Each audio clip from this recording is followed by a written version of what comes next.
లేఖ్య ఆదిత్యకి తడిచిన తడిబట్ట పెడుతూ ఉంటుంది. ఇక అప్పుడే ఆనంది జీవన ఇద్దరు వస్తూ ఉంటారు.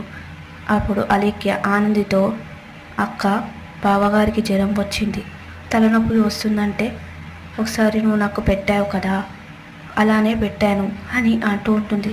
అవును, నువ్వెందుకు పెట్టావు, నాకు ఫోన్ చేయాల్సింది కదా అని ఆనంది అంటూ ఉంటుంది. అప్పుడు ఆదిత్య, నీకు ఎంతమంది ఫోన్ చేయాలి ఆనంది, నేను ఫోన్ చేశాను, అది సరిపోదా అని అంటూ ఉంటాడు.